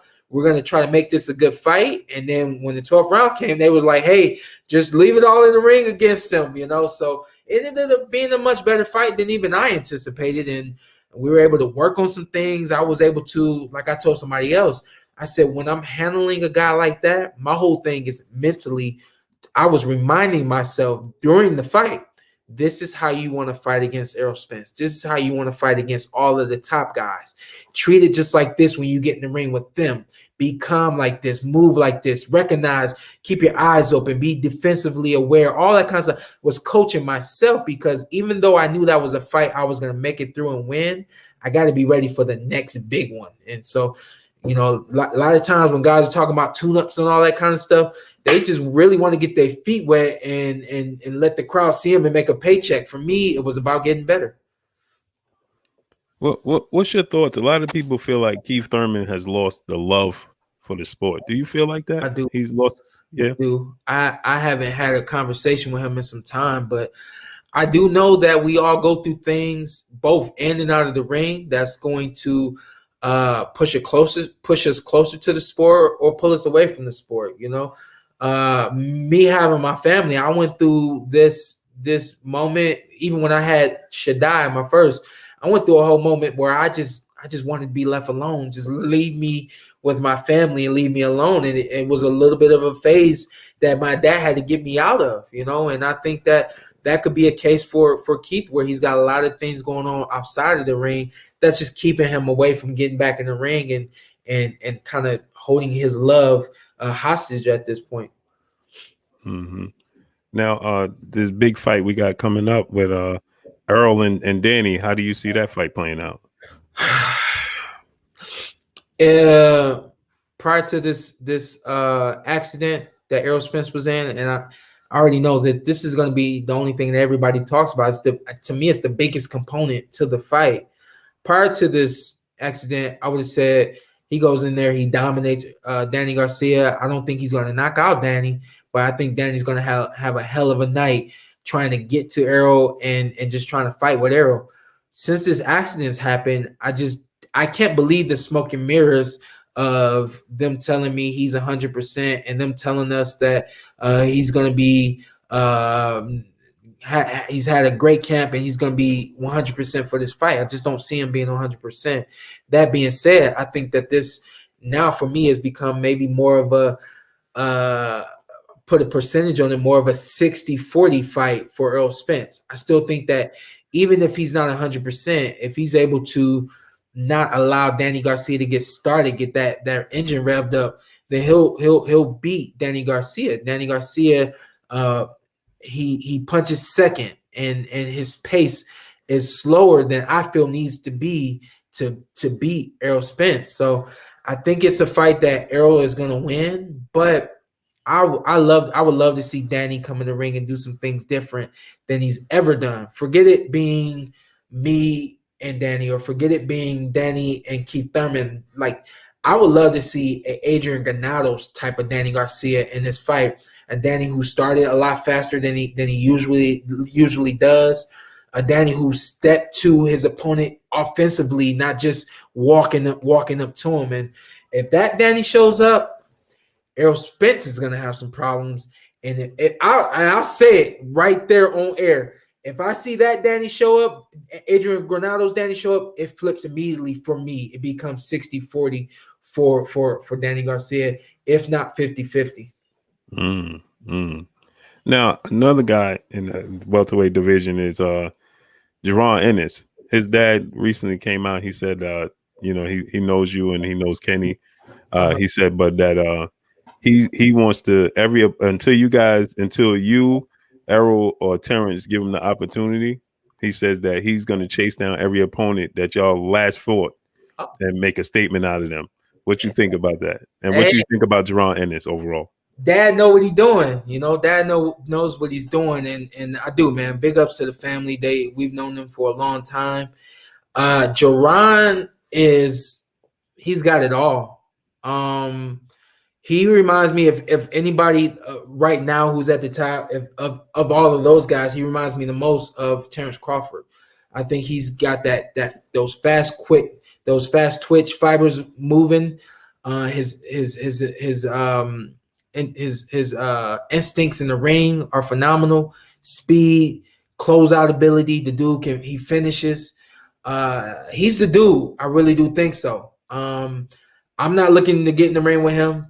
That's a young dude, man, and I'm not saying I'm Manny Pacquiao and I'm old and I don't want to. I'm just saying, like, that's a young lion, and I'd rather the young lion get up against another champ first, and then have to call me out, and then me be like, yeah, I'm not gonna. You call me out, I'm not gonna turn you down now. You know what I mean? So, I think he's the next big thing. That's honesty right there. The next big thing at welterweight. Yeah. What you think about Virgil Ortiz? Oh, that dude is sharp too. And I'm gonna just keep it with him. I'm not gonna compare them or anything like that. But Virgil Ortiz is sharp as heck to the body and to the head. Offense is tight, fast, powerful. That dude is a next dude as well. I'm glad you mentioned his name, because the last time I saw him fight, before that, I wasn't quite as familiar with him, just familiar with the name. But I think his last fight got me really aware of who he is as a fighter. Now we had some more big news. Canelo is out with Golden Boy, and it seemed like he headed over to your side of the field. And they was talking about him and Kane were playing, but today they said that they originally had it on BoxRec like it was going to take place December 19th, but now they removed it. Now they said that it wasn't enough time for pay-per-view, but he's still looking to fight on the 19th. But what's your just thoughts on Canelo coming over to the PBC with you guys? Well, I don't know if he's going to come over and be exclusively with PBC, but I think this is good for boxing. especially when you got a big name fighter like that who has the ability now to bounce around different networks. Now you're bringing all of those eyes to all of those networks, and we all reap the benefits of that, you know. So I'm not afraid to say that he is the biggest name in boxing. Deontay Wilder's up there, Tyson Fury, of course, Errol Spence Jr., myself, Terence Crawford. There's a lot of big names in boxing right now, and to have what I consider to be the biggest name in boxing to be able to move and do what he wants to do. All eyes are going to be on him, and he's going to move through boxing and pull boxing with him. So I think it's a great thing. Mm-hmm. Any last words for him, Kurt? Yeah, this is want to ask him. Shawn is great at breaking down fights. I'm going to bring up a junior welterweight fight because I believe there will be welterweights really soon, and the fight probably take place in the first quarter next year. I heard they was working on it. That will be Jose Ramirez versus Josh Taylor. Who you see as the winner? Because I believe both guys are big, and they're going to soon be welterweights on a 147-pound division. I got a feeling Jose Ramirez is more muscular, big than what's his name? Josh Taylor. Josh Taylor, yeah, I was Thomas. Then Josh Taylor. I've actually think I've been in the ring with Josh. He came over here some years ago with Carl Frampton, and he's really tall, rangy. But I don't. When you talk about a fighter being big, there's a difference between being tall for a weight class, but being muscular and heavy and strong for a weight class. I think Ramirez has more than that than Josh Taylor. But the thing I like about Josh is he reminds me back in the day. I think maybe 2005 was the first time I had any international experience. And I'm not fronting, man. When those English fighters came over to the States, we were like, these white boys can't beat us. But they gave all of us boxing lessons. And I feel like that's what Josh Taylor brings to the ring. He's got this English boxing style, and he's very, very technically sound with being English. And it's really not complex, but when you get in the ring with it, it's something about it. It's just different from things you see normally. And so I think that that Josh has this great English boxing style that has worked for him and will continue to work for him. But then you got Ramirez, who I think is a really good boxer as well, but he's also got this Mexican mindset of I'm not gonna stop, and I'm relentless. But he does it a lot differently than you see the historical Mexican fighters do it. It's a little bit more calculated. There's a lot more boxing ability behind it. I think that is a great fight. I would pick Ramirez to win that because of his tenacity and his relentlessness in the ring. Just two more for you real quick. James Kelly. Well, Kurt, we're gonna have a separate conversation off air because I can tell, like, give him my number. I know he wanna, but there's only so much to say right now. Yeah. Kurt is a historian, man. He goes so far back, man. James Kelly in the super chat, he said, ask Shawn Porter, what does he think about Demetrius Andrade? I think my dude is, the time is getting away from him. He, in my opinion, is one of the best boxers in the world. And I'm not gonna stop saying that until I see different. That's coming from, and it is a little biased, but me and him fought against each other in amateurs. I watched him throughout and we both flourished as amateurs. And coming into the fight game, I think we both just took two different avenues. And I just think he jumped on the wrong street. It took him a long time to get off of that street. And I think because of that, not enough people in the boxing world even know who he is. But honestly, he's a problem for anybody at 160, 168, and probably even 175. I think the fight with Caleb Plant and Canelo, I think that's going to be a great fight. I think that Caleb Plant gives Canelo a lot of problems, but I think outside of him, nobody's going to challenge Canelo the way Demetrius Andrade can. Yeah, how would you see a fight with him and Jamal Charlo? Boo Boo is a great counter puncher, but he's got this invisible power and strength that you don't see because he punches with a lot of speed and he's more of a counter puncher. I got a feeling, and both Charlo brothers, they have problems with guys who can move, guys who can take the distance away from them, take the range away from them. I think that's exactly what Boo Boo would do, and he would beat Jamal Charlo. Terence Bailey Sr., he said, my brother, he said, will you fight in Salisbury, Maryland again? Man, I'm coming back down there when all this is up. I was just down there a few years ago. Most people don't know this. I had my debut in Salisbury, Maryland. Not only that, my cut man is from Salisbury, so that's what keeps me coming to Salisbury. I don't think I'm gonna fight down there. I would even do like an exhibition and sparring session, go down there and train a while, and have it open for people down there to come see me because they got to see me when I first started, and I would love for them to see me now. I don't think the city is big enough to take a fight there, but would love to do some training down there and catch up with you guys. God bless you, Terence Bailey. Last question. We got a new version of the Four Horsemen at lightweight, man. We got Tank Davis, we got Ryan, Teofimo, and Devin. Yeah. What did you think about their last outings, and who you think is the best down there? Well, let me ask you this: because Vasily Lomachenko lost his last fight, you take him out of that. No, he's definitely, but he's just I just don't put him with them because they're so young. Okay. Oh, okay. He's definitely one of the best. I'm just them four because of the future for them. You would keep you would keep Tank there simply because of his youth. Just the youth, the four young guys. Okay.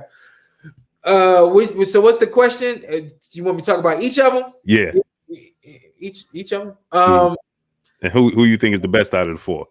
The best out of the four is Tank Davis. I think Tank Davis is a monster at 130. He's a monster at 135, and I got a feeling he would even be a monster at 140. That southpaw style, along with that aggression that he brings to the ring, of course, the power. He has something at that division that you don't normally see. He's got his power is how's this camera? Yeah, we can see it. Like this, or most guys at that weight class, their speed is like this, and their power is more so like this. His power is like this, and his speed is like this. That's what makes him a problem at that division. And all the rest of the guys fall in line behind Tank Davis. Teofimo Lopez, not only did he show us exactly what he can do against Lomachenko, he's gonna be consistent at what he did against Lomo. We're not gonna say, or we're not gonna see that he did that one time and then we're not gonna see that again. That is who he is. But against Tank, tough fight for him. We saw Devin Haney. We just saw Devin Haney. In my personal opinion, he's a step behind Teo, who is a step behind Tank. So that puts him at 3. I think he's got some other things to work on. He's going to work on them. He's going to get better. But if you're talking about following the Joneses, which a lot of people do, and a lot of people do it in the boxing game, I think right now he will be trying to keep up. He will be trying to keep up with the Joneses and taking on Tank right now, or taking on even Teo right now. I think that he's still got some improvements to do. Hey, publicly say you're the best. Publicly say you'll beat all them. But make sure you go to the gym, work on everything you need to work on, especially your strength and your power, so that you can be ready to go up against those guys. I don't think right now he's ready. And then Ryan falls behind the line in all of those guys. I think Ryan has the big name that he has because of the things he displays in training. He hasn't been up against anybody who can really challenge him the way he needs to be challenged. Even we go back just a step to Devin Haney. That was a challenge in front of him the other night. It was a good professional challenge the other night, and he needs that. And not only in order for him to go up the ladder and for him to get the recognition, but you need that kind of challenge to really tell you what you need to go back to the gym and work on. So I believe firmly that Devin Haney's getting back in the gym. He's going to work on some things, and he's going to be even better, which is what you want. And then Ryan Garcia, I think there's a lot of speed, a lot of quickness, quickness offensively, defensively, but I still don't think that's enough for him to beat Tank Davis, for him to beat Teofimo Lopez, and I think that it will be a good fight with Devin Haney, but I don't think he can beat Devin Haney either. They ain't trying to let you go, man. Yeah, TK3. let's do this one and then we'll rock out. And then All right. TK3, he said if Crawford and Spence fight can't get made in the foreseeable future, then what do you think about Crawford moving up and fighting Jamel Charlo or Teixeira at 454? And how you see that fight between Crawford and Errol Spence playing out? I do. I think that's a fight that Terence Crawford wins. I think Terence Crawford brings a lot to the ring, a lot like I did, a lot of different styles in one night, which is really hard to prepare for. He's also bringing the southpaw and the orthodox. A lot of guys can't make that quick adjustment when they see it. I do think that that's something that Errol can adjust to, but I think all of the different flavors that Terence Crawford can bring to the ring over the course of 12 rounds, I will have Terence winning a decision.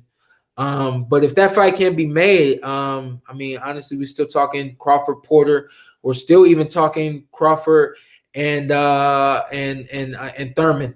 I'm keep it real with y'all, man. I'm selfish. Like I want Porter. I don't want to see Pat get in the ring with anybody else, you know. So right. I want that, you know. But I'll say this, and I'll leave with this: every 147 pounder can move up and become a champion immediately. All of us have what it takes to be champions where we're at.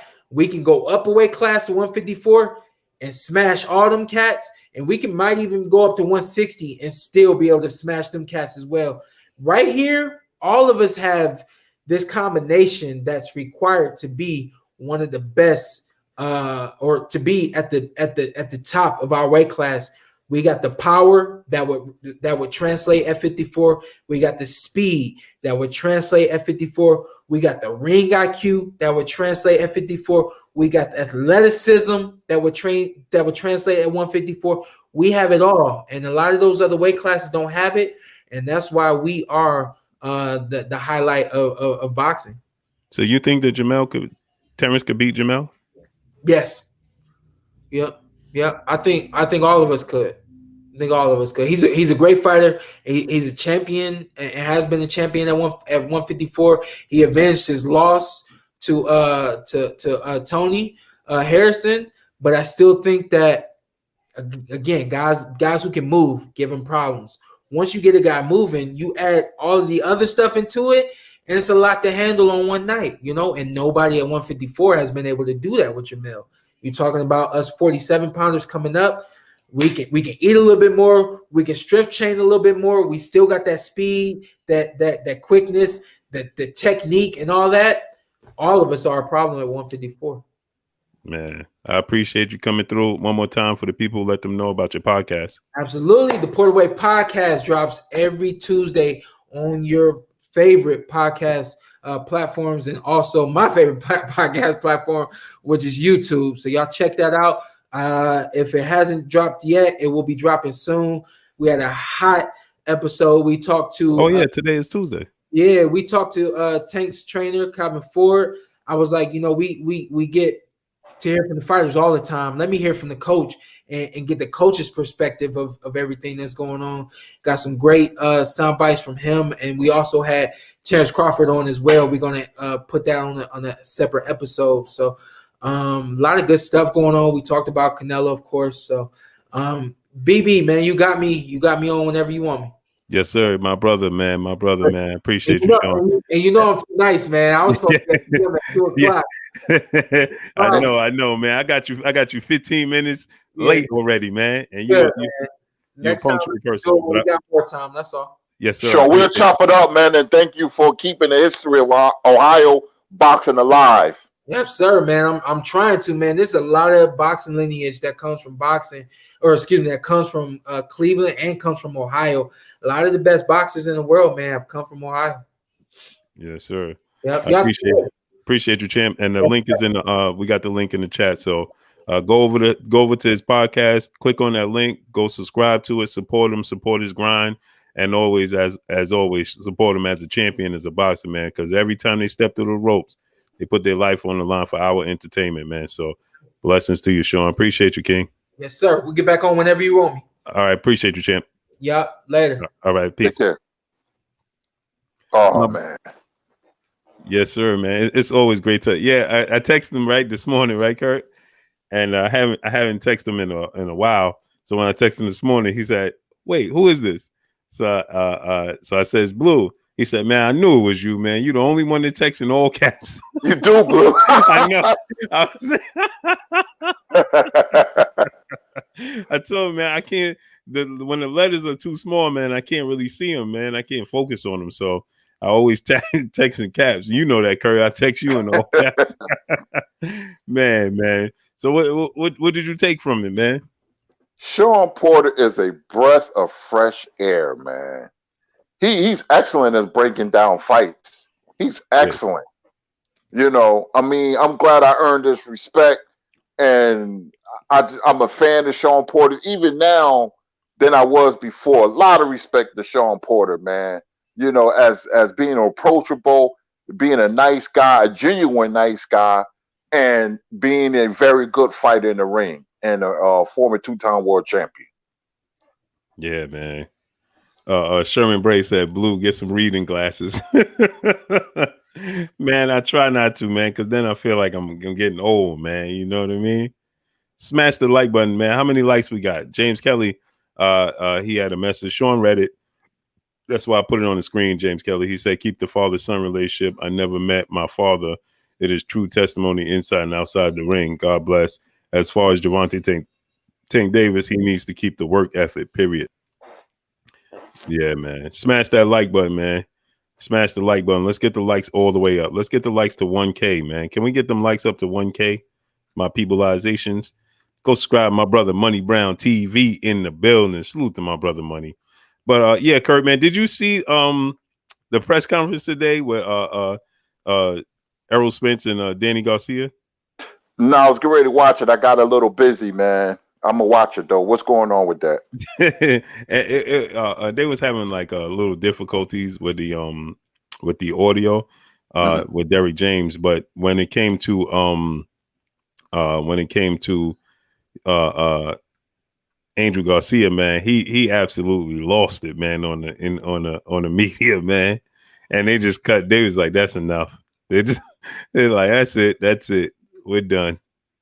Are you serious? Man, Angel went in, man. He was like, "Man, y'all asking get some smaller media members on here, man. Get y'all asking," because Angel, he stated that what's blazing in sports, salute, Ancestral Rage, Reginald Rainey, Joe Davies 2310, salute, Mr. Pazzo, my brother, Samuel Demise, GF Hisper, salute. James Kelly in the super chat once again. He says, "Time for me to become a blue blood partner." Salute, my brother James Kelly, man. Renee, Angel went off, man. He went off, man. He was like, because they asked him about what they they repeat the same questions, and somebody earlier had asked him about Mikey Garcia and Errol Spence, and what did he take from it, and Angel was like, "You know what, Mikey got in there and he didn't want to fight." He was like, he said, we would have took the fight too. He said he said Mikey, he talked a good game, but once he got in there with Errol, he didn't back it up. Primo 745, salute. My brother Taquan Savage in the interview. In the super chat, he said, "Fire interview, Blue." Salute to you, Taquan. Victor Terones, Andre Smith, David Bohannon said we got 933 likes. Smash the like button. Let's get the likes up to 1,100, man. We had 1,400 people, man. We should already have well over a K likes. But yeah, Kurt. So he said that Les Harp, salute. He just said that Angel was like, jet ski, salute. He said that he didn't come to fight. You know what I mean? And another media member, two media members later, right, Kurt? So Angel, first he asks Errol, "What Errol, man? What do you think that Danny and Angel learned from your Mikey Garcia fight?" Errol goes, he was trying to be humble. He's like, I pretty much won every round. It was not much to learn from the fight. And then he says, then Angel jumps in. He's like, "Man, we already told you," and Errol already told you, because they kept like asking Errol.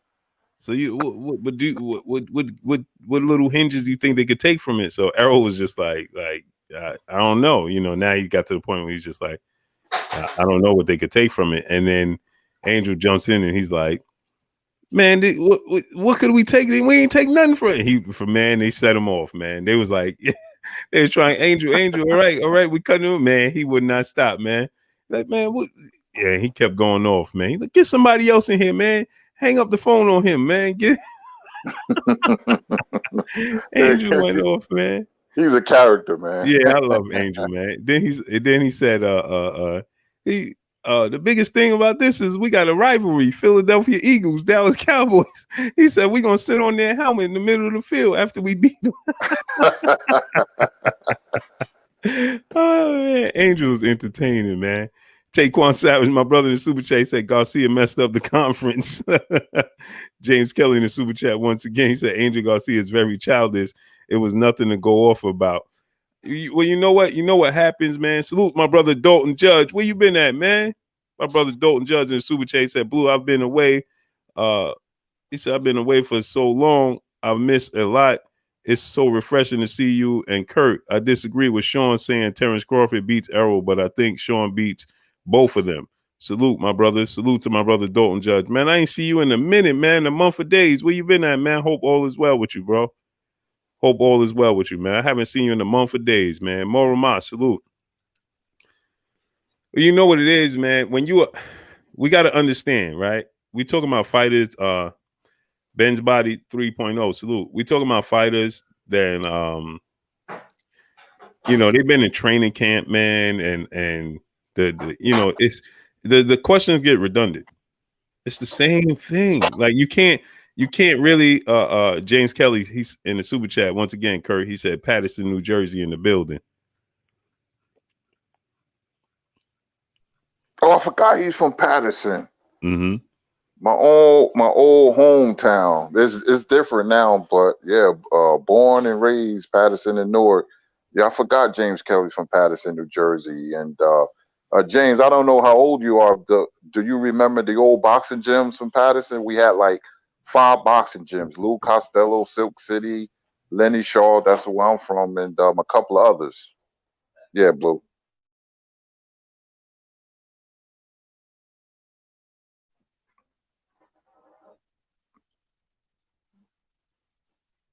Sorry about that, Kurt. Steve J, my brother in super chat, he said Angel gonna get Danny Torch talking like that. Yeah, man, Angel, man, entertaining to say the least, bro. He's entertaining, man. Never a dull moment when Angel's on, man. Never. Him, Robert Guerrero's father, and Floyd Mayweather Sr., man. I could listen to them all day. And Roger too. Yeah. Roger too, man. Jay Murdy, salute. RN to get it, salute. Steve Truitt, salute. Mike Gent, salute. Yeah, Kurt. So we had a couple of great shows, man. I'm trying to get that other special guest on I was telling you about. Maybe tomorrow, hopefully it come through. He had obligations, but that's a very special guest in itself. James Kelly in the super chat once again, he said Costello's and Volcano's gym downtown. Man, you bring back a lot of memories. Costello, Lou Costello was the movie star who's Abbott Costello. That same Lou Costello was from Patterson. He was a Golden Glove boxer. And that's Abbott. That's Abbott and Costello. Yeah, that's the same guy. Me? No, Lou Costello was from Patterson. He was a boxer. Kurt, I never knew that was the same guy. Mm-hmm. Wow, man. Wow, man. I never knew that was the same guy, Kurt. Mm-hmm. They got a statue of him downtown Patterson, and they had a boxing. It was a nice boxing gym too. That's when boxing was boxing. But we had a lot of gyms in Patterson, New Jersey, and Newark, New Jersey as well. Wow, man. I did not know that, man. You learn something new every day. Wow. Anna Israel, salute. So yeah, Kurt. So this is a big fight coming up, man. And a lot of people, Montrez, salute. Mamba mentality, salute. Do you think that Louis John V, salute. Do you think that Kell Brook's eye physically is going to hold up? No. Kell Brook, is a basic fighter. He has a good jab, but I don't think his skill set is good enough to beat Crawford. Until he loses, I'm picking Crawford.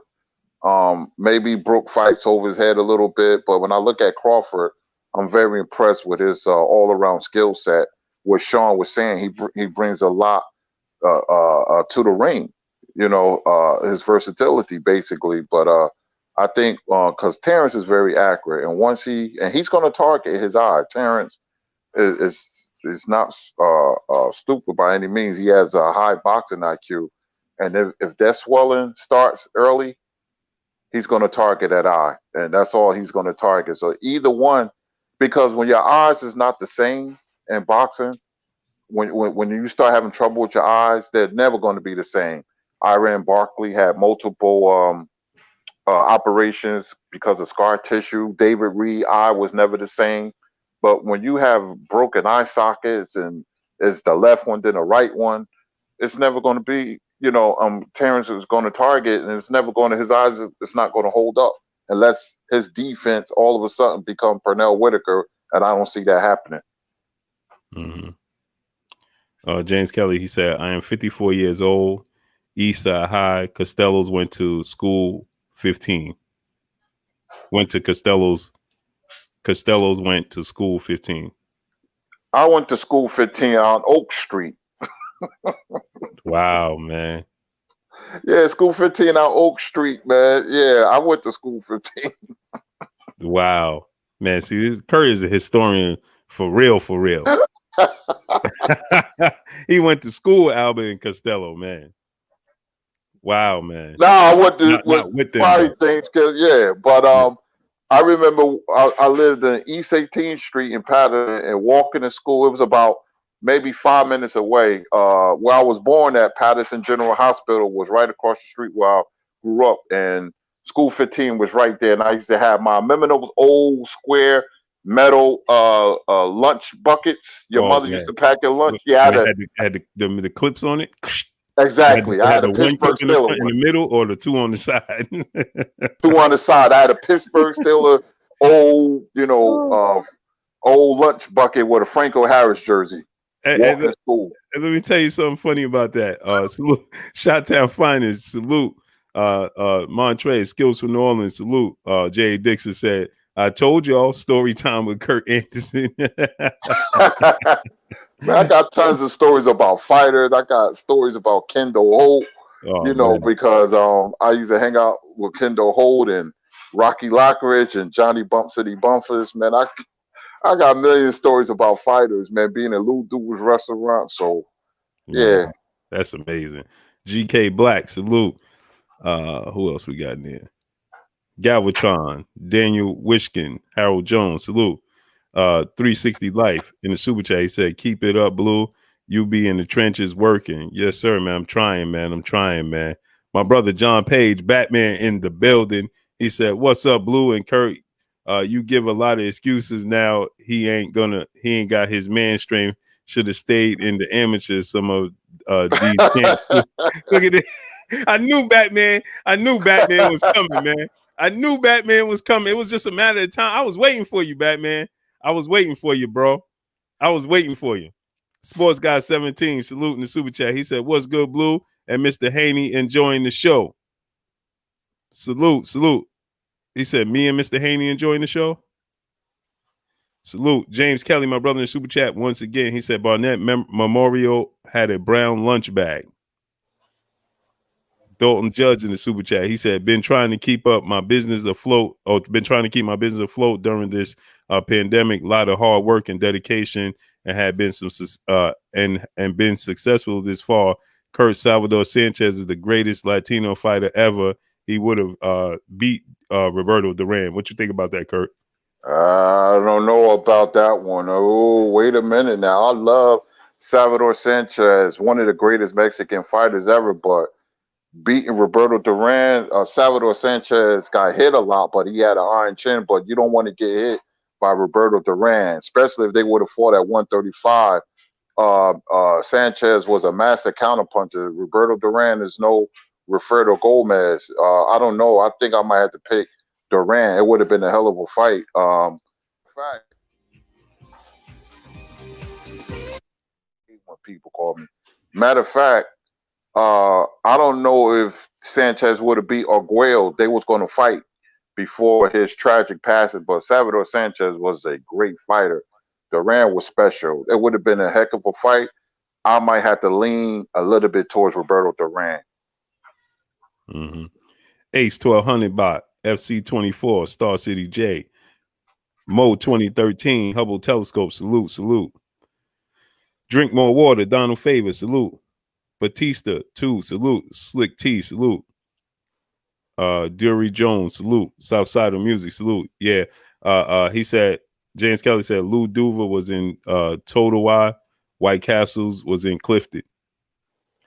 Yeah, after the club, we used to because Passaic, New Jersey was a rival to Patterson, New Jersey. The football teams, they had great football teams with Craig Ironhead Hayward, who played for the Saints. His son plays for the Pittsburgh Steelers. I forgot his name. The defensive player just got hurt. Hayward, number 97. He played for the Falcons too. That's true. Yep. And Tyrone Stowe and all them guys, they was like county champions every year. We had a terrible football team. Eastside, we was a basketball school. Tim Thomas from Patterson, who played for the 76ers and Clippers, and Rory Sparrow when he played for the Hawks. Patterson has a lot of great sports heroes, man, in the past, and a lot of fighters. Reuben Hurricane Carter is from Patterson, Rocky Lockridge, Kendall Holt, and so on and so on. I love that movie, The Hurricane. I salute. Jay Cooley, salute. My brother, LaRon Reviews, in the building. What's good with you, Ron? He said, I haven't been here in a minute. What's up, Kurt, in chat? Salute, Ron. Go subscribe to my brother, LaRon Reviews. Oh, Cameron Haywood. That's his name, Kurt. Thank you. Yeah, Cameron Hayward. How come I forget? Go Steelers 8-0, but bad news. Roethlisberger got COVID-19. Well, he tested negative, I think. I'm not sure, but that COVID is really messing up a lot of things, man. My Steelers didn't play well against the Cowboys, but we still beat the Cowboys. I got a deep seat hatred against the Cowboys and the Red Sox. Go ahead, Blue. Hey, Kurt. I'm glad you said that because the fight with Luke Campbell and Ryan Garcia's off, right? Yeah, I heard about that. I knew because I said it earlier in one of our shows last week. I said a couple of fights ain't going to make it through because of COVID-19. Mm-hmm. You sure did. James Kelly in the super chat again. He said, I was born in Barnett Memorial Hospital. I had my soldier surgery at Barnett Hospital in '83 when I played football. My right shoulder popped out and I had to go to Barnett Hospital. I live 3 blocks from Barnett Hospital on East 30th Street by the Xena nightclub. That's when I first saw Eric B. and Rakim. So Barnett Hospital was like 2.5 blocks from me. Mr. Pazor in the super chat, he said, Kurt, is it true Duran ate steaks and drank juice? Yep, I was right there when Duran used to party at this cafe called Victor's in Midtown Manhattan because New York kind of adopted Duran. When he fought there, he fought at the Garden, many times. And Carlos Palomino, his favorite meal was a gallon of orange juice and 20-ounce steak. Because I was right by Duran, watching them devour steaks like it was nothing. The whole gallon? Yeah, he used to drink. He loved orange juice. He loved orange juice and steak. That was his favorite meal. Wow. At Victor's Cafe. Yeah, we used to, he used to come in and we used to be sitting right there and I just used to stare at him. Everybody did and just look at him eat. Duran can eat to be a small guy, man. That's why he used to blow up in weight. Machiavelli Mafia, he said, hey, Blue, great interview. Kurt, what really happened between Aaron Pryor and Sugar Ray Leonard? Well, a lot of people say Sugar Ray Leonard ducked Aaron Pryor. That's not true, and I'm going to explain it right now. That wasn't Ray Leonard's fault. It was Buddy De La Rosa, the manager of Aaron Pryor. They was gonna fight. The Leonard people offered Aaron Pryor 500,000. He turned it down, and then they offered him 750,000. And Aaron didn't know, but Buddy De La Rosa turned that fight down, and he wanted $1 million. And Aaron Pryor got upset at his manager.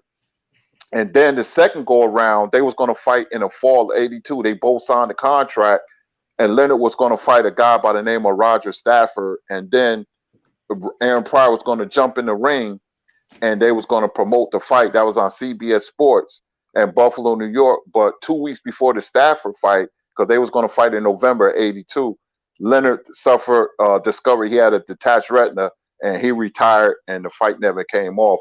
But they sparred, and Leonard got the best of him, but they was really good friends. Aaron Pryor used to spend summer vacations at Leonard's household. Kurt, James Kelly's back in the super chat. He said, Kurt, what year was you born? October 5th, 1966. And then he says, back in the super chat, he said, Kurt, you know about Alabama Project, CCP, Johnny and Hines? Yeah, that was a hot dog place, man, and it was in the borderline between Patterson and what's that little town, man? I forgot. Hawthorne. It was a very popular hot dog place. They used to make custom made hot dogs, and CCP in Alabama. I lived by Alabama Projects. They were like bitter rivals, man. We call it down the hill. I have a lot of cousins, the McCaskill family. Those are my cousins. I'm telling you, Chat and Blue, CCP Projects and Alabama Projects could not be in the same room together for 3 seconds, man. Wow. It was bloody war. And just piggyback off what he said about White Castles. White Castles was, of course, a restaurant. And Clifton, New Jersey and Passaic and Patterson didn't like each other. They used to have like a lot of fights there after like clubs was closed. We all went there to eat, and there used to be fights in the parking lots and stuff like that. Patterson and Passaic were bitter rivals in sports, everything. They hated each other, Patterson and Passaic, New Jersey. Wow, man. Yeah, man. So, Kurt, man, let's get on out of here, man. We started early and we finishing early today, man. 5:30 late. BFTB coming on. Tomorrow we're supposed to have another special guest on. James Kelly's in the super chat once again. He said, I was born March 1966. March when, James Kelly? I probably know him. My birthday's in March. I wonder if he's related to Albert and Eric Kelly. I probably know him. I know him because I was real popular in Patterson. I know him. But thanks, James Kelly, man. We'll talk. We'll talk behind the scenes, man. But yeah, Blue, man, great show, man. Thanks to Chat for showing up, spending your time with us, man. We cooking this week, man, and leading up to the big fight. And another great show. We're having Shawn Porter on and talking boxing, man. Great job, Blue, as always. Yeah, man. Appreciate it, man. Man, we're gonna make it happen, man. We're gonna make it happen. I was surprised that he feel like they all have the opportunity to beat Jamel, though. What you think about that? Stay away from Jamel Charlo, man. Stay away from him. I think he beats all welterweights, including Terence Crawford, who's my favorite fighter. I think he beats them all. Yeah, I think he's big, man. Jamel is big, man. But he's skilled, man. He's tough. He's fast. He's powerful. He can box. Don't mess with those 154 pounders, man. It's not easy up there. Lubin and because they're lighter men, welterweight moving up, and Lubin doesn't have the best chin, and Tony Harrison, but them guys can fight, man. And Castano, man, all them guys can fight up there, man. And Rosario and J-Rock and Hurd and all of them. It's not going to be easy for the welterweights. Right. James Kelly said, "Yeah, you see, Blue, we are family. March 7th. You see, that's. I knew it was a 7 in there. Cause I'm born on the 27th. I knew it was a 7 in there, man. But yeah, Kurt. Any last words for the people? Man, I love talking to you guys, man, and telling stories, man. And I'm gonna talk to Blue behind the scenes. Maybe we'll come up with something Like I said, sometimes my health is not the best, but this makes me feel good when I can talk boxing. Blue Blood Sports TV. It's a huge channel, man. I mean, you see what guests we have: Bob Arum, Deontay Wilder, and Shawn Porter. And what, a 2 week span? That's big right there. And I'm gonna tell you this quick story, then we out of here very, very quick. I Take your had to time. reveal my identity. I was on Boxing News 24. Kurt, Ron said, "How are we gonna leave early? How are we gonna leave early?" He just got here. You can always go back and listen to us on a replay. But go ahead, Kurt. But Boxing News is a place where we argue, to be honest with you, because there's a lot of people from across the pond, European boxing fans and American boxing fans. So we go at it on Boxing News 24. And sometimes it gets serious, but I don't take it serious. But anyway, when I show up there, I don't use my real name, but they'd be like, one guy was like, he's a casual. He don't know much about boxing. So I said, you know what? I said, I'm going to reveal who I am. I said, go to Blue Blood Sports TV. So he said, wait a minute. He said, you the co-host of Blue Blood? He said, I listened to the Deontay Wilder. He said, that's you? I said, that's me. He said, no, you're not a casual. You're anything but that. You're not a casual. He said, are you sure you're trolling? I said, I'm not trolling, man. I said, my name is Curtis Anderson. I said, they call me Kurt Shea. He said, oh, man, he was apologetic. Oh, man, Kurt.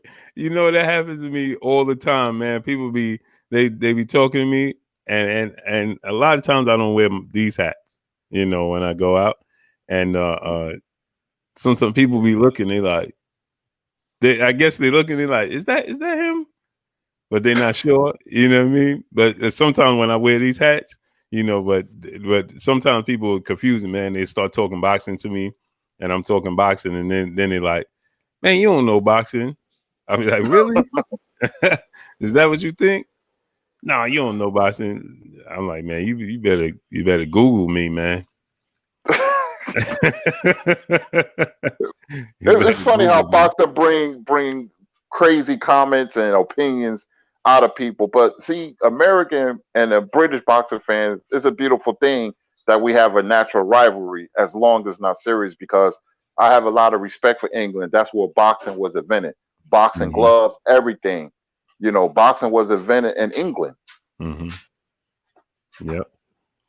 And not too many people understand that. Or Sarah Bay in the super chat. Appreciate you, King. James Kelly, just inbox me on Instagram your number. Don't put it in the chat. Yeah, you can give James Kelly my number too. All right. Yeah. I'll take a picture and then I'll take it down, because too many people will get.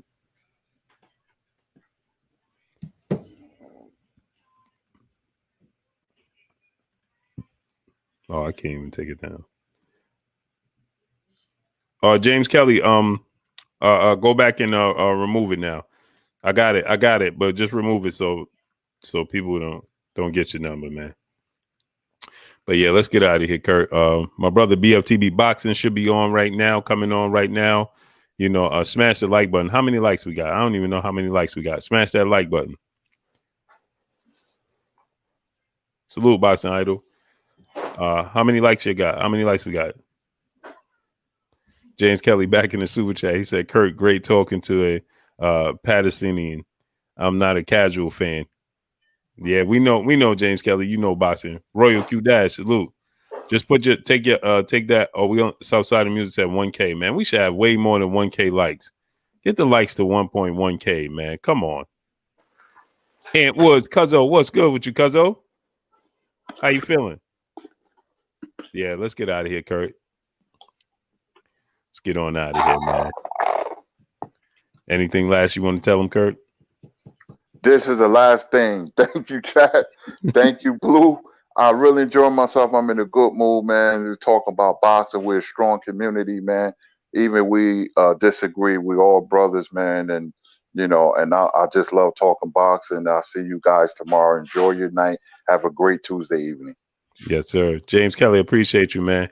Me in the super chat once again. Yes, sir. I know. I just don't want the people to just be in on your line, man. So salute to you, James Kelly. But that's all we got for y'all. Y'all already know what it is. It's your boy Blue Blood Sports TV. Hate, like, comment, and subscribe. You haven't subscribed, hit the subscribe button, hit the like button, hit the bell icon to get all the new notification. Follow us on Instagram at Blue Blood Sports TV, all one word. Y'all already know what it is. Shout out to the entire LDBC. Shout out to New Media. Shout out to Black Media Raw. Make sure you like and share these videos. That's all we got for y'all. Peace. Peace.